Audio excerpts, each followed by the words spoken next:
မင်္ဂလာပါကျူတူရဲ့နိုင်မှာကြိုဆိုပါရစေ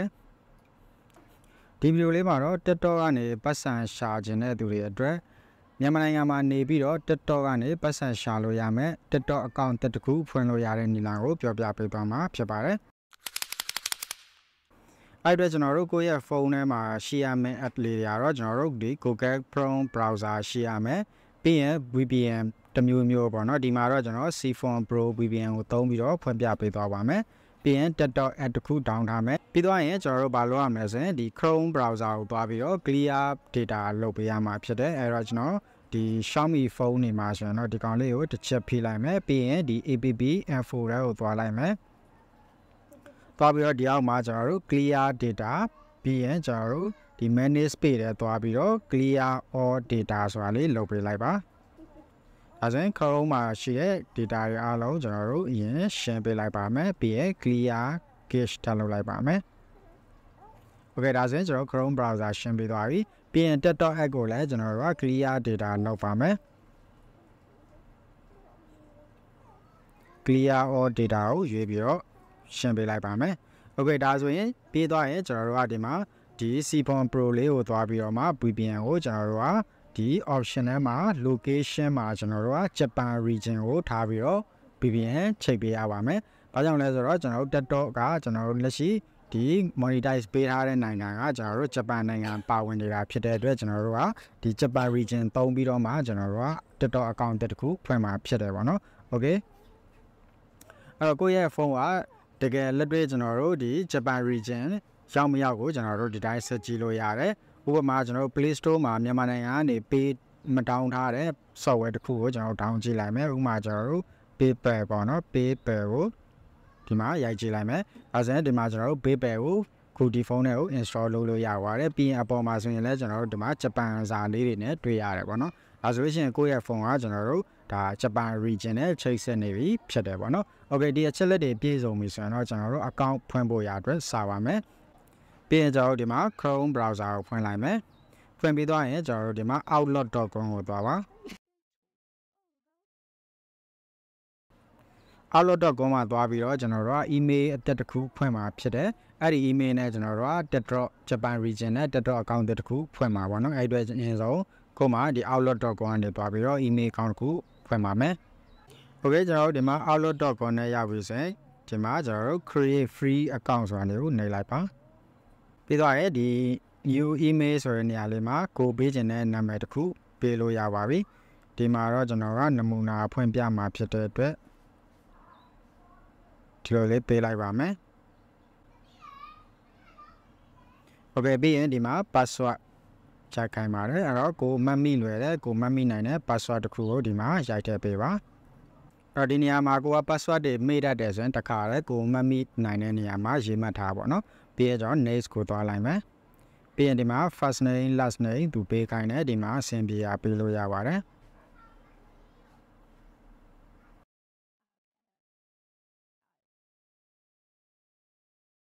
ပြီးရင် next ကိုသွားလိုက်မယ်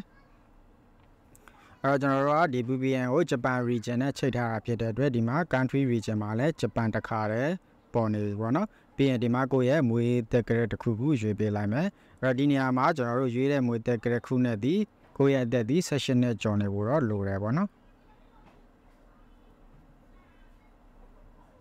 ဝဲဒီမှာကျွန်တော်တို့ခုရွေးလိုက်မယ်ပြီးရင် next ကိုသွားလိုက်မယ်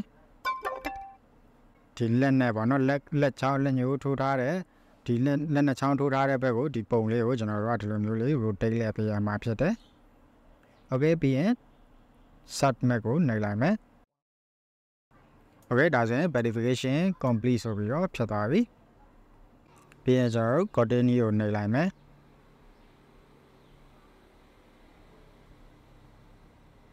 ပြီးရင် yes လုပ်ပေးလိုက်ပါ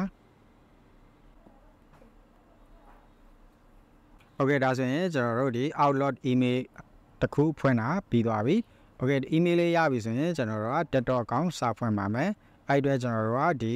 new tag ကနေသွားပြီးတော့ကျွန်တော်တို့ TikTok.com ကိုသွားပါမယ်ဒီချိန်မှာကျွန်တော်တို့ TikTok application ကိုမသွားသေးပါဘူးဒီ browser ကနေပဲ TikTok.com လို့ရိုက်ဝင်ပါ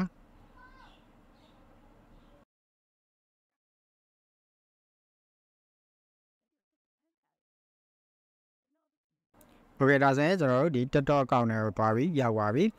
ပြီးရင်ကျွန်တော်တို့ account ဖွင့်ဖို့ရအတွက်ဒီဘေးကလူရုပ်ပုံလေးနဲ့ profile ဆိုတာလေးကိုနှိပ်လိုက်မယ်ပြီးရင်ကျွန်တော်တို့ဒီမှာ sign up ကိုနှိပ်လိုက်မယ်ပြီးရင်ကျွန်တော်တို့ဒီမှာအပေါ်ဆုံးက use phone or email ဆိုတာလေးကိုရွေးလိုက်ပါပြီးတော့ဒီမှာသူက birthday ရွေးခိုင်းတယ်အဲ့ဒီနေရာမှာလည်းရေးကြည့်တယ်ကိုယ့်ရဲ့အသက်ကကျွန်တော်တို့ session နဲ့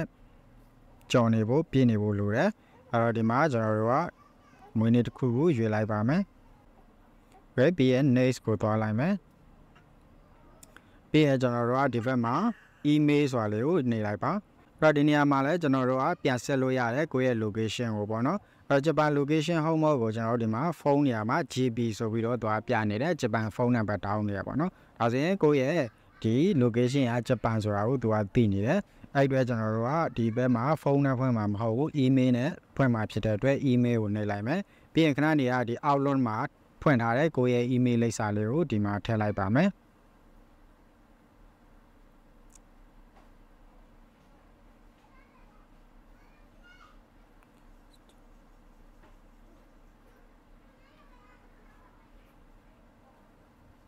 outlook.com ပေါ့နော်ပြီးရင် next ကိုသွားလိုက်မယ်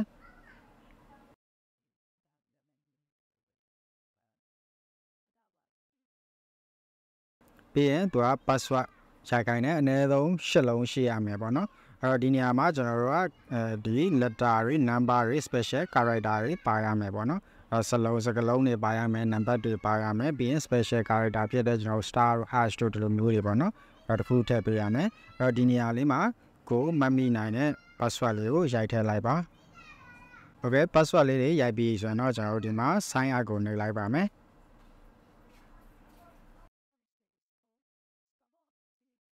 ပြီးတော့ရင်သူကဒီကုတ်6လုံးကိုခဏနေရ email တွေကိုသူကတက်တော့ကနေပို့လိုက်မှာဖြစ်တယ်အဲ့ကောင်လေးကိုကျွန်တော်တို့တစ်ချက် outlook ထဲဝင်ကြည့်လိုက်ပါမယ်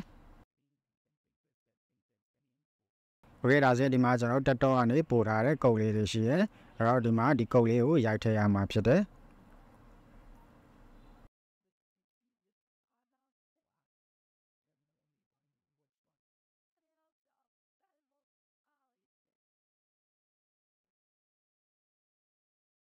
ပြီးရင်ကိုယ့်ရဲ့ user name ဒီမှာထည့်ပေးရမှာ Okay ပြီးရတော့ sign in နှိပ်လိုက်ပါမယ်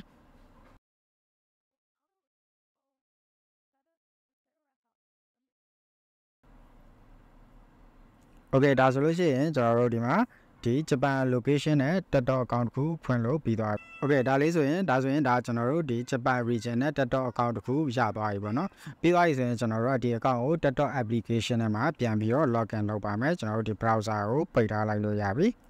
ကျွန်တော်တို့ဒီမှာ TikTok app ထဲကိုသွားမယ်အဲ့တော့ဒီ TikTok app ထဲဝင်တဲ့အချိန်မှာကျွန်တော်တို့ကဒီ VPN မသုံးလဲရတယ်ပေါ့နော်သူကဂျပန် location နဲ့ဖွင့်ထားပြီးသားဖြစ်တဲ့အတွက်ကျွန်တော်တို့ကဒီ VPN ကိုပိတ်လိုက်လို့ရပြီ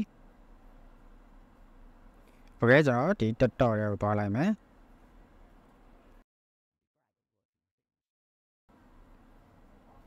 agree and continue ရွေးလိုက်မယ်ဒါကတော့ကိုအဆင်ပြေတာတခုခုရွေးပေးလိုက်ပါ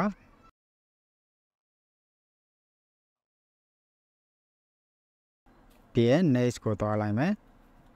ပြီးရင် start wishing ပေါ့နော်ပြီးရင်ကျွန်တော်တို့ account ဝင်ဖို့ရအတွက်ဒီဘေးကလူရုပ်ပုံလေးကိုနှိပ်လိုက်မယ်ပြီးရင်ဒီအောက်မှာကျွန်တော်တို့က log in ဆိုတာရှိပါတယ်ပြီးရင်ကျွန်တော်တို့ဒီမှာ user email user name ဆိုတာလေးကိုနှိပ်လိုက်မယ်ပြီးရင်ကျွန်တော်တို့ဒီမှာ email user name ကိုသွားမယ်ခဏနေရကျွန်တော်တို့ TikTok account ဖွင့်ခဲ့တဲ့ email နဲ့ password ကိုဒီနေရာလေးမှာရိုက်ပေးရမှာပါ Okay ပြီးရင် login နှိပ်လိုက်ပါမယ်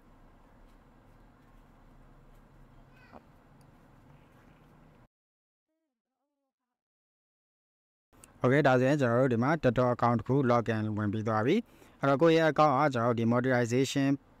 home mode Japan region ဖွင့်ထားတာ home mode ကိုကျွန်တော်တို့ဒီ profile နဲ့ကိုသွားပြီးတော့ဒီ menu လေးတွေကနေတစ်ချက်ဆက်ကြည့်ပါမယ်ကျွန်တော်တို့ဒီ setting and privacy ထဲသွားလိုက်မယ်ပြီးရင်ကျွန်တော်တို့ဒီမှာ account နဲ့ကိုသွားမယ်ပြီးရင် account information နဲ့ဝင်လိုက်မယ် Okay ဒါဆိုရင်ကျွန်တော်တို့ဒီမှာ account region မှာဂျပန်ဖြစ်သွားပါပြီဒါဆိုရင်ကျွန်တော်တို့ဒီ TikTok ကိုမြန်မာနိုင်ငံကနေသုံးပြီးတော့မှကျွန်တော်တို့ Japan region နဲ့ဒါ account ဖွင့်ပြီးတော့ပတ်စံရှာလို့ရမှာဖြစ်တယ် Okay ဒီမှာကျွန်တော်တို့ account region မှာဂျပန်ဖြစ်နေပြီ ပြီးသွားရင်ကျွန်တော်တို့ဒီသူ့ရဲ့ creator 2တဲ့ကိုတစ်ချက်ဆက်ကြည့်ပါမယ်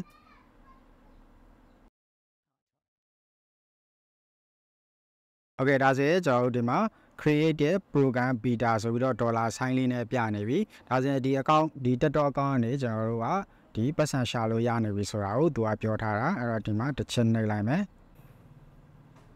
โอเคအဲ့တော့သူကဒီမှာဆိုရင်ကျွန်တော်တို့ဒီကိုယ့်ရဲ့ TikTok account မှာဒီ monetization ရှောက်ဖို့ရအတွက်ပတ်စံရှာဖို့ရအတွက်ဆိုရင် 10k follower ပေါ့နော် follower 1000ရှိရမယ်ပြီးရင်ကျွန်တော်တို့ဒီ